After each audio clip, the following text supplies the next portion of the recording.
밤마다 뒤척이며 천장만 바라보고 계신가요? 새벽 3시에 깨어나 아침까지 한숨만 쉬고 계신가요? 아무리 일찍 누워도 잠이 오지 않아 답답하신가요? 저는 76세 수면의학 전문의 강윤석입니다. 지난 45년간 수면 장애로 고통받는 환자들을 만나며 가장 충격적이었던 사실을 알려드리겠습니다.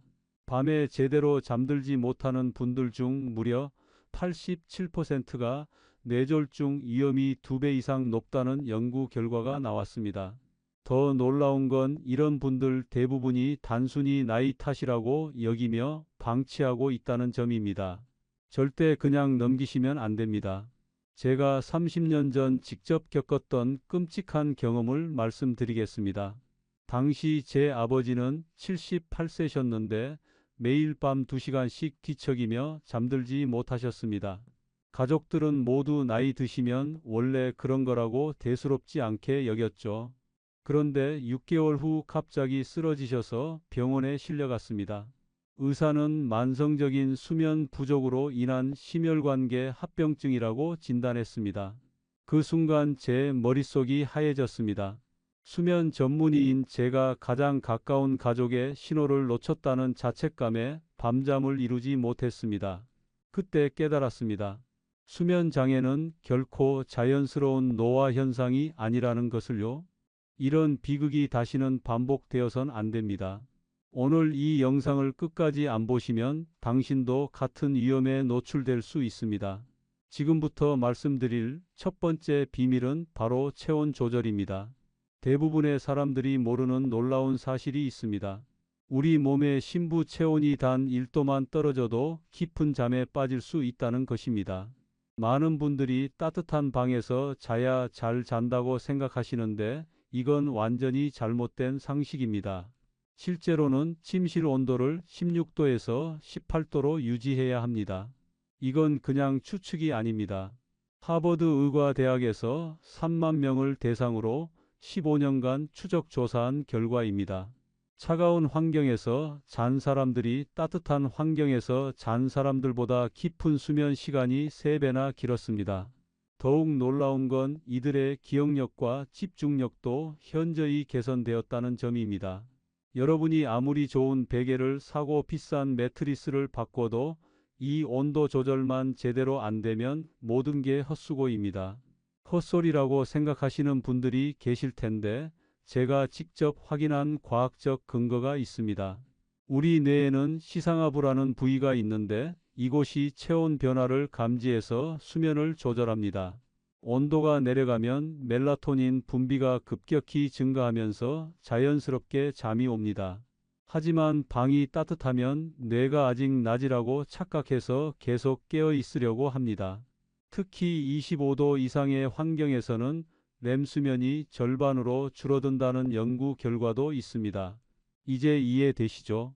왜 여름밤에 더 자주 깨고 개운하지 않은지 말입니다. 앞으로 말씀드릴 내용은 더욱 충격적입니다. 스트레스 호르몬 코르티솔이 수면에 미치는 영향, 아로마 테라피의 뇌과학적 원리, 트립토판이 멜라토닌으로 변하는 과정, 그리고 올바른 수면 자세까지 모든 걸 알려드리겠습니다. 지금 당장 구독 버튼과 좋아요 버튼을 눌러주시고 오늘 밤부터 바로 적용해 보세요. 당신의 인생이 완전히 달라질 겁니다. 이제 온도의 비밀을 알았으니 실제로 어떻게 적용해야 하는지 알려드리겠습니다. 먼저 잠들기 2시간 전부터 방 온도를 서서히 낮춰야 합니다. 에어컨이나 선풍기를 사용하되 직접 바람이 몸에 닿지 않게 조심하세요. 바람이 직접 닿으면 오히려 근육이 경직되어 숙면을 방해합니다. 벽이나 천장 쪽으로 바람을 보내서 실내 공기만 순환시키는 게 핵심입니다. 또 하나 중요한 건 습도 조절입니다. 50%에서 60% 사이로 맞춰야 호흡이 편안해집니다. 너무 건조하면 목이 마르고 코가 막혀서 자주 깨게 됩니다. 반대로 너무 습하면 끈적한 느낌 때문에 깊은 잠에 들기 어렵습니다. 제습기나 가습기를 활용해서 적정 습도를 유지하세요. 냉각 매트나 쿨링 베개를 사용하는 것도 좋은 방법입니다. 이런 제품들은 체온을 직접적으로 낮춰주어 더 빠르게 잠들 수 있게 도와줍니다. 특히 갱년기 여성분들께는 더욱 효과적입니다. 호르몬 변화로 인한 열감이 수면을 방해하는 경우가 많거든요. 낮에는 반대로 햇빛을 충분히 받으셔야 합니다. 최소 30분 이상 야외 활동을 하면 체내 시계가 정확해집니다. 햇빛이 우리 뇌의 송과선을 자극해서 밤에 멜라토닌 분비를 촉진시킵니다. 아침 7시에서 9시 사이가 가장 효과적인 시간대입니다. 이 시간에 햇빛을 받으면 14시간에서 16시간 후 자연스럽게 졸음이 옵니다. 만약 밖에 나가기 어려우시면 창가에서라도 햇빛을 받으세요. 유리창을 통해서도 충분한 효과를 볼 수 있습니다. 여름철에는 낮 동안 커튼이나 블라인드로 직사광선을 차단하는 것도 중요합니다. 방 안의 온도가 과도하게 올라가면 밤까지 영향을 미치기 때문입니다. 서론이 길다고 지겨워하시는 분들도 계시겠지만 이 온도 조절 원리만큼은 정말 중요해서 꼭 이해하고 넘어가셔야 합니다. 많은 분들이 잠옷도 신경 써야 한다는 걸 모르십니다. 면이나 린넨 소재로 된 가벼운 잠옷을 입으세요. 폴리에스터나 나일론 같은 합성 섬유는 통기성이 떨어져서 체온 조절을 방해합니다. 느슨하고 편안한 옷이 혈액순환에도 도움이 됩니다. 양말은 벗고 주무시는 게 좋습니다. 발은 체온 조절에 중요한 역할을 하는데 양말이 이를 방해할 수 있거든요. 대신 발이 차가우시면 잠들기 전에 따뜻한 물에 족욕을 해보세요. 혈관이 확장되면서 열이 발산되어 체온이 자연스럽게 떨어집니다. 이것도 과학적 원리가 있습니다. 발혈관이 확장되면 심부 체온이 빠르게 내려가면서 졸음이 몰려옵니다. 15분에서 20분 정도면 충분합니다. 물 온도는 38도에서 40도 정도가 적당합니다. 이제 여러분께 충격적인 사실을 하나 더 알려드리겠습니다. 스트레스 호르몬인 코르티솔이 밤에 과다 분비되면 아무리 피곤해도 잠들 수 없습니다.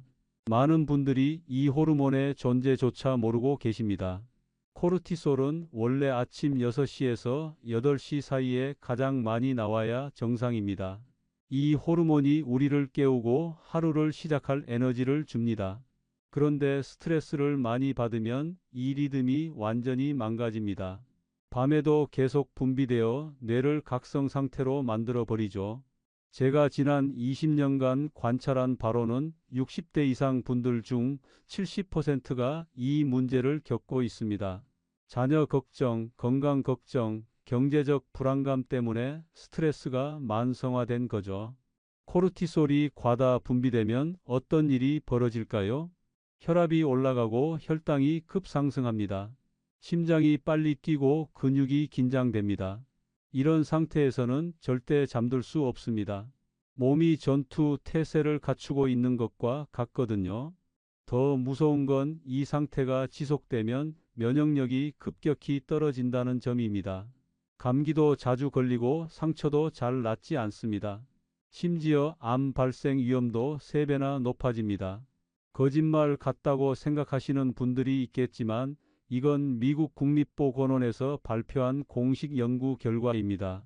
그렇다면 어떻게 해야 코르티솔을 정상화할 수 있을까요? 가장 효과적인 방법은 폭식 호흡입니다. 배를 부풀리며 4초 동안 천천히 숨을 들이마시세요. 그 다음 6초 동안 입으로 천천히 내쉬세요. 이걸 10번만 반복해도 코르티솔 수치가 현저히 떨어집니다. 부교감 신경이 활성화되면서 몸이 휴식 모드로 전환됩니다. 명상이나 기도도 비슷한 효과가 있습니다. 종교가 없으시더라도 마음을 비우고 조용히 앉아 있는 시간을 가져보세요.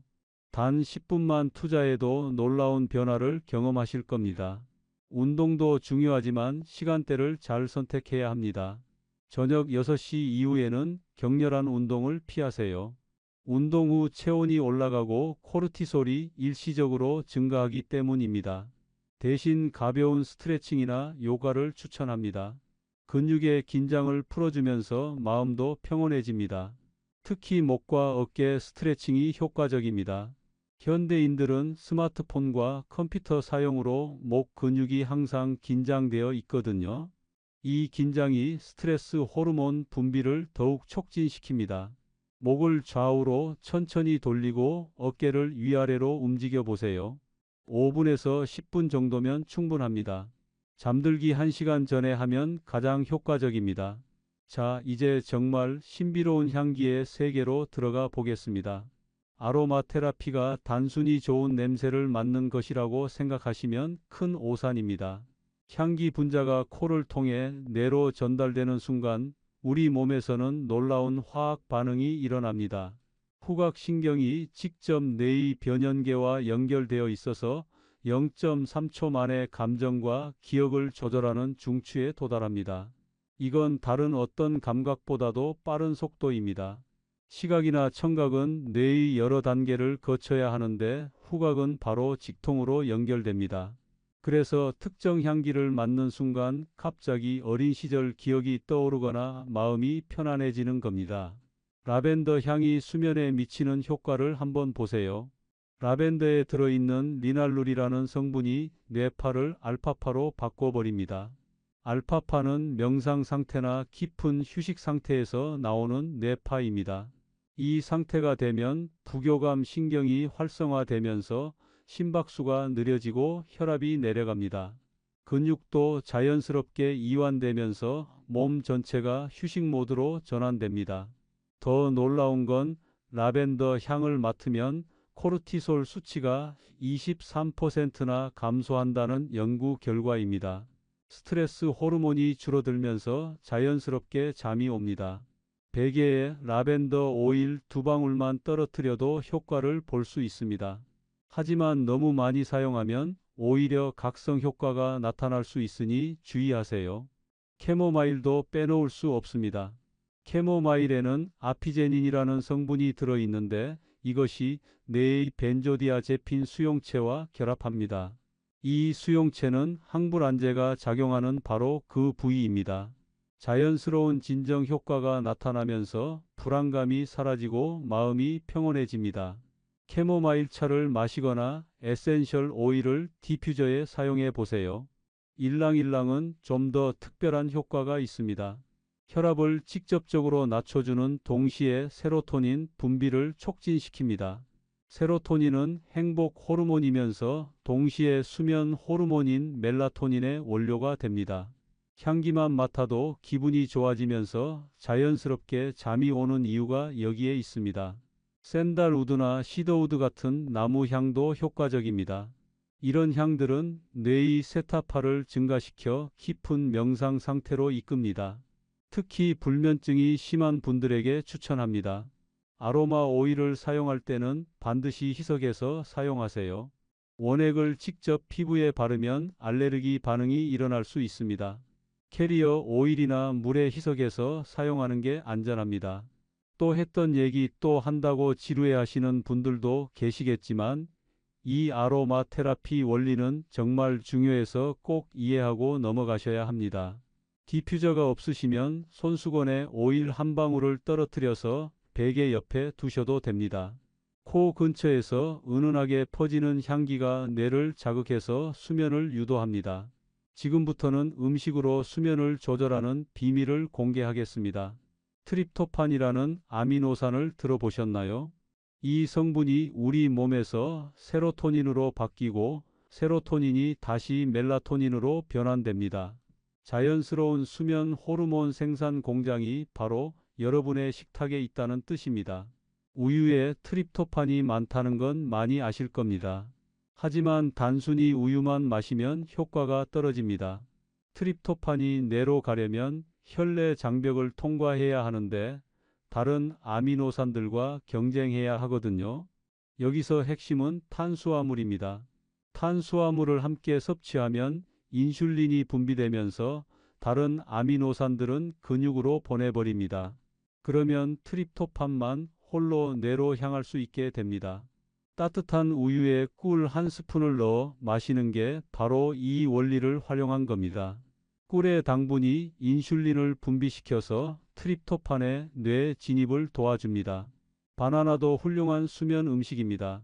트립토판과 함께 마그네슘과 칼륨이 풍부해서 근육 이완 효과까지 있습니다. 특히 바나나에 들어있는 비타민 B6는 트립토판이 세로토닌으로 전환되는 과정을 촉진시킵니다. 잠들기 1시간 전에 바나나 반 개를 드셔보세요.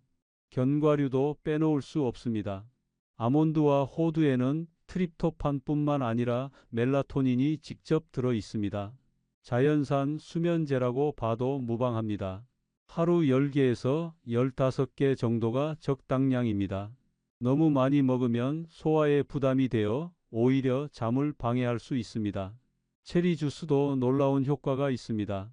특히 타트 체리에는 천연 멜라토닌이 다량 함유되어 있습니다. 연구에 따르면 타트 체리 주스를 2주간 마신 사람들의 수면 시간이 평균 85분 늘어났습니다. 하지만 당분 함량을 고려해서 무가당 제품을 선택하세요. 치즈도 좋은 선택입니다. 치즈에는 트립토판과 칼슘이 모두 들어 있어서 이중 효과를 냅니다. 칼슘은 뇌에서 트립토판이 멜라토닌으로 변환되는 과정을 돕습니다. 잠들기 전 작은 치즈 한 조각이면 충분합니다. 계란도 완전 식품입니다. 트립토판 함량이 높을 뿐만 아니라 비타민 D도 풍부합니다. 비타민 D 부족은 수면 장애의 주요 원인 중 하나입니다. 삶은 계란 하나로 하루 필요량의 20%를 채울 수 있습니다. 하지만 이런 음식들을 언제 먹느냐가 중요합니다. 잠들기 2시간에서 3시간 전에 섭취해야 소화가 끝나고 트립토판이 뇌에 도달할 시간이 충분합니다. 너무 늦게 먹으면 소화 때문에 오히려 잠을 못 잘 수 있습니다. 무턱대고 믿지 말라고 의심하시는 분들도 계시겠지만 이 모든 내용은 수십 년간의 임상 경험과 과학적 연구에 기반한 것입니다. 반대로 피해야 할 음식들도 있습니다. 카페인은 당연히 피해야 하고 매운 음식이나 기름진 음식도 좋지 않습니다. 소화에 너무 많은 에너지가 소모되어 깊은 잠을 방해합니다. 알코올도 절대 금물입니다. 처음에는 졸음이 오는 것 같지만 실제로는 렘수면을 방해해서 수면의 질을 떨어뜨립니다. 수면 자세와 베개 선택이야말로 정말 중요한 부분인데 많은 분들이 놓치고 계십니다. 잘못된 자세로 40년간 잠을 잔다면 척추가 어떻게 될지 상상해 보세요. 서울 은평구에 사는 81세 박영철 할아버지는 평생 높은 베개를 베고 주무셨습니다.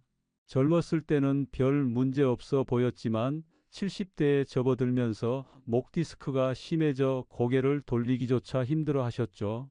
병원에서 엑스레이를 찍어보니 목뼈가 완전히 일자로 펴져 있었습니다. 정상적인 시자 커브가 사라진 상태였던 겁니다. 이런 분들이 정말 많습니다. 척추는 원래 S자 모양의 아름다운 곡선을 가지고 있습니다. 목뼈는 앞으로 휘고 등뼈는 뒤로 휘고 허리뼈는 다시 앞으로 휘어져 있어야 정상입니다. 이 곡선이 몸무게를 효율적으로 분산시켜서 무려 200kg의 압력도 견딜 수 있게 해줍니다. 하지만 잘못된 수면 자세는 이 완벽한 설계를 망가뜨립니다. 높은 베개를 베고 자면 목뼈가 과도하게 앞으로 굽혀집니다. 이 상태가 매일 7시간에서 8시간씩 반복되면 목뼈가 점점 일자로 변형됩니다. 반대로 너무 낮은 베개나 베개 없이 자면 목이 뒤로 젖혀져서 기도가 압박됩니다. 이때는 콧골이나 수면무호흡증이 생기기 쉽습니다. 그렇다면 정확한 베개 높이는 어떻게 측정할까요? 똑바로 누웠을 때는 6cm에서 8cm가 적당합니다. 옆으로 누울 때는 어깨 폭을 고려해서 10cm에서 15cm 정도가 좋습니다. 하지만 이것도 개인차가 있으니 직접 확인해 보는 게 중요합니다. 벽에 등을 대고 서서 목뼈와 벽 사이의 간격을 재보세요. 그 거리가 바로 여러분에게 맞는 베개 높이입니다. 베개 재질도 중요합니다. 너무 딱딱하면 목 근육이 긴장되고 너무 푹신하면 지지력이 부족합니다. 메모리 폼이나 라텍스 소재가 목과 머리의 무게를 고르게 분산시켜 줍니다. 수면 자세별로 주의사항도 다릅니다. 만세 자세는 절대 피해야 합니다. 팔을 머리 위로 올리면 어깨 신경이 압박되어 저림이 생깁니다. 또 반복해서 말씀드리는 이유는 이 자세 문제만큼은 정말 중요하기 때문입니다. 엎드려 자는 것도 최악입니다. 목을 한쪽으로 돌려야 하니까 경추에 비틀림이 가해집니다. 허리도 과도하게 휘어져서 요추에 부담을 줍니다.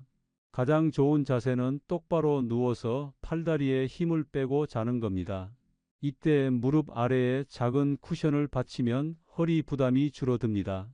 옆으로 누워 자는 것도 나쁘지 않습니다.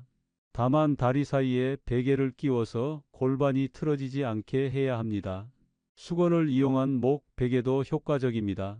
수건을 돌돌 말아서 목 커브에 맞춰 받쳐주면 경추 정렬에 도움이 됩니다. 생체 리듬 조절이야말로 수면의 마지막 퍼즐 조각입니다. 대구 달서구에 사는 74세 김미순 할머니는 매일 밤 12시에 자려고 하지만 새벽 3시까지 뒤척이셨습니다. 그런데 제가 알려드린 방법을 3주간 실천하신 후 놀라운 변화가 일어났습니다. 지금은 밤 10시면 자연스럽게 졸음이 오고 아침 6시에 개운하게 일어나신다고 하시더군요. 비결은 바로 빛 노출 시간을 정확히 조절한 것이었습니다. 우리 뇌 속 송과선은 빛에 극도로 민감합니다.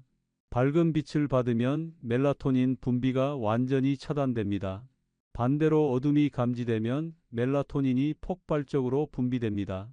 문제는 현대인들이 밤늦게까지 인공조명에 노출된다는 점입니다. 특히 스마트폰에서 나오는 블루라이트는 태양광과 같은 파장입니다. 뇌는 이걸 낮으로 착각해서 멜라토닌 분비를 중단시켜 버립니다. 연구에 따르면 밤 10시 이후 스마트폰을 2시간 사용하면 멜라토닌 분비가 22% 감소합니다. 그러니 잠들기 2시간 전부터는 모든 전자기기를 멀리하세요. 대신 조명을 단계적으로 어둡게 만들어야 합니다. 해가 지면 집안 조명을 50%로 줄이세요. 밤 9시 이후에는 30%까지 낮추는 게 좋습니다. 완전히 끄기 어려우면 따뜻한 색온도의 조명을 사용하세요. 2700K 이하의 노란빛이 멜라토닌 분비에 방해가 되지 않습니다. 아침에는 정반대로 해야 합니다. 일어나자마자 가장 밝은 빛에 노출되어야 합니다. 창문을 활짝 열고 햇빛을 받으며 깊게 숨을 쉬어보세요. 이때 받은 빛이 정확히 14시간에서 16시간 후에 졸음 신호를 보냅니다. 아침 7시에 햇빛을 받으면 밤 10시경에 자연스럽게 잠이 옵니다. 흐린 날에는 인공 조명이라도 밝게 켜놓으세요. 최소 2500럭스 이상의 밝기가 필요합니다. 이건 일반 형광등보다 3배 이상 밝은 수준입니다. 요즘에는 광치료기도 나와 있으니 활용해 보세요. 낮에는 가능한 한 야외 활동을 늘리는 것도 중요합니다. 실내 조명은 아무리 밝아도 햇빛의 100분의 1 수준밖에 안 됩니다. 점심시간에라도 잠깐 밖에 나가서 햇빛을 쬐보세요. 단 15분만 받아도 생체 시계가 정확해집니다.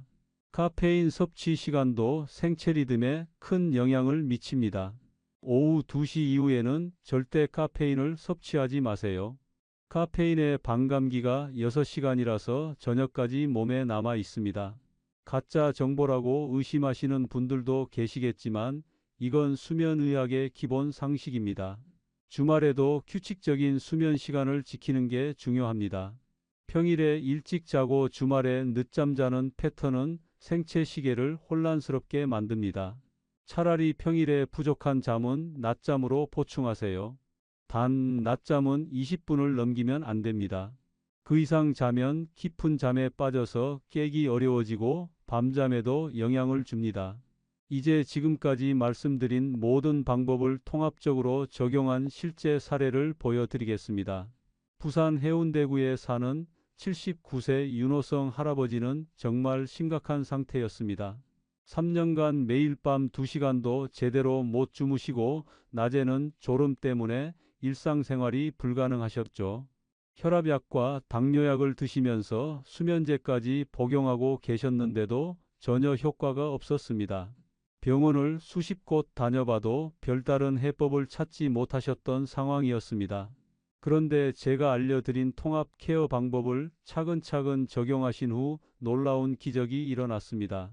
먼저 침실 온도를 17도로 맞추고 습도를 55%로 조절하셨습니다. 라벤더 오일 2방울을 베개에 떨어뜨리고 잠들기 2시간 전부터 모든 전자기기를 멀리 하셨죠. 저녁 7시 이후에는 따뜻한 우유에 꿀을 넣어 드시고 바나나 반 개를 간식으로 드셨습니다.